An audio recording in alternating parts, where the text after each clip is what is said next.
Baik, nah Yahudi ingin menguasai dunia, sementara mereka melihat Syam adalah jantung dunia, karena dia menghubungkan tiga benua. Afrika, ini Syam kan, di bawahnya ada Afrika dan Mesir, di atasnya ada Eropa, Balkan, kemudian dari Syam ini juga ke Asia.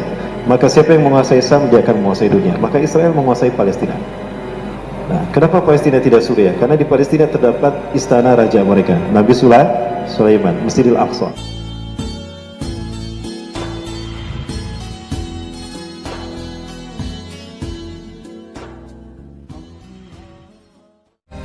Nah, lalu siapakah nanti yang akan menjadi pengikut Imam Mahdi? Who is the followers of Mahdi? Yang pertama Ahlus Syam, yang kedua Ashabu Rayatis Sud, yang ketiga Taifah Mansurah. Ya, jadi pengikut Al-Mahdi itu ada tiga. Ini pendapat saya. Ya, pendapat saya. Yang pertama Ahlus Syam, yang ketiga Ashabu Rayatis Sud, dan yang ketiga, ini yang kedua, yang ketiga Taifah Mansurah. Siapa Ahlus Syam? Syam adalah nama tempat yang diambil dari nama putra kedua Nabi Nuh alaihissalam. Setelah Nabi Nuh dan orang beriman mendarat di Bukit Cudi Turki, anak yang pertama Yafis mengembara ke atas, melahirkan Eropa dan Balkan, melahirkan Rusia, Yugoslavia, Yahudi, Khazar, kemudian Cina dan Turkmenistan. Kemudian ke atas melahirkan Eropa. Syam tinggal ke bawah turun, melahirkan Palestina, Suriah, Jordan dan Lebanon serta Arab. Ham, anak yang ketiga, turun ke samping bawah, melahirkan Mesir dan Afrika. Adapun kita, Asia, ini Bhinneka Tunggal Ika, campuran dari mereka semua. Ya, Bhinneka Tunggal Ika. Maka yang kulit hitam ada, yang kulit putih ada, yang kulit merah ada, yang kulit sawo matang ada yang lain dari? Tidak ada. Nah, kalau saya lihat itu Ahlus Syam.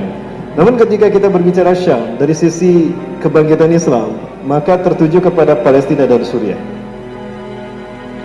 Nah, dari sinilah akan lahir pasukan pembela Imam Mahdi, ya, pasukan muwahhidun, pasukan ahli tauhid, yang mereka juga akan membawa bendera hitam. Ya. Nah, terkait dengan ini Rasulullah SAW menyebutkan, satakunu jundun fil Iraq, wa satakunu jundun fi Syam, wa satakunu jundun fi Yaman. Akan ada mobilisasi pasukan nanti di akhir zaman di Irak, Syam, Palestina, Suriah, dan di Yaman. Para sahabat bertanya, ya Rasulullah, in wajadna dzalika bi ayyi jundin najtami? Wahai Rasulullah, jika kami menemukan pasukan itu terjadi, dengan pasukan mana kami harus bergabung? Nah, apa kata Rasulullah? Fa'alaikum bisyam, hendaklah kalian bergabung dengan Syam, Palestina atau Suriah. Fa'innal malaikata basitatun ajnihatiha alaiha, karena para malaikat menaungkan sayapnya di atas bumi Syam. Ya. Kemudian dalam hadis yang lain Rasulullah menyebutkan Syam adalah negeri di mana iman berakhir di akhir zaman. Ketika huru-hara dan petaka banyak terjadi, iman akan bertahan di bumi Syam.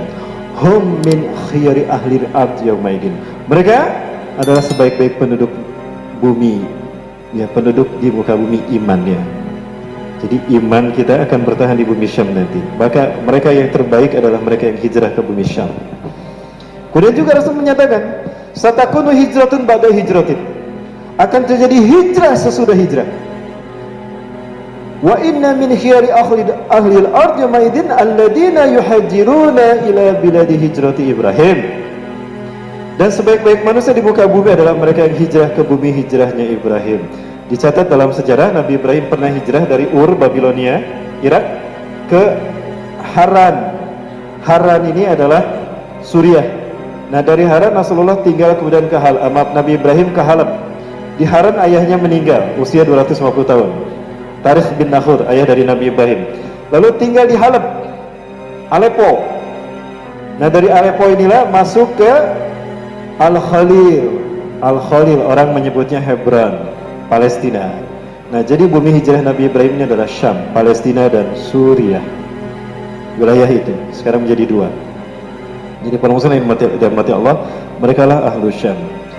Baik, nah Yahudi ingin menguasai dunia, sementara mereka melihat Syam adalah jantung dunia, karena dia menghubungkan tiga benua. Afrika, ini Syam kan, di bawahnya ada Afrika dan Mesir, di atasnya ada Eropa, Balkan, kemudian dari Syam ini juga ke Asia. Maka siapa yang menguasai Syam, dia akan menguasai dunia. Maka Israel menguasai Palestina. Nah, kenapa Palestina tidak Suriah? Karena di Palestina terdapat istana raja mereka, Nabi Sulaiman, Masjidil Aqsa. Nah, itu yang pertama. Yang kedua, lalu siapakah Ashabur Rayatis Sud? Ashabur Rayatis Sud adalah pasukan pembawa panji hitam dari Khurasan. Yakhruju min Khurasan Rayatun Sudun. Rayatun Sudun akan muncul dari bumi Khurasan. Rayatun Sudun, pembawa panji hitam. Panji hitam akan muncul ya. Royah itu bendera. Artinya jumlah mereka banyak yang membawa bendera hitam. Sud hitam. La yarudduha syai'un hatta tunsaba bi Iliya. Tidak ada satu kekuatan pun yang mampu menghentikan langkah mereka sampai mereka menancapkan panji hitam mereka di Iliya. Iliya itu adalah Al-Quds, orang dunia menyebutnya Yerusalem. Ya. Nah, jadi kalau kita melihat dari bumi Khurasan ini muncul panji hitam, lalu mereka bergerak tanpa terkalahkan hingga bendera mereka berkibar di bumi Palestina, itu pertanda Imam Mahdi ada di tengah-tengah mereka. Ya. Imam Mahdi akan muncul di tengah-tengah mereka. Nah, jadi sama dengan Ahlu Syam. Ahlu Syam juga mereka membawa panji hitam. Para Allah bisa cek di Gaza. Di Selat Gaza sekarang panji hitam bertuliskan La ilaha Muhammadur Rasulullah itu berkibar. Ya, di Gaza. Jadi ketiga kelompok ini membawa panji hitam. Dan dari Khurasan ini akan bergerak pasukan pembawa panji hitam.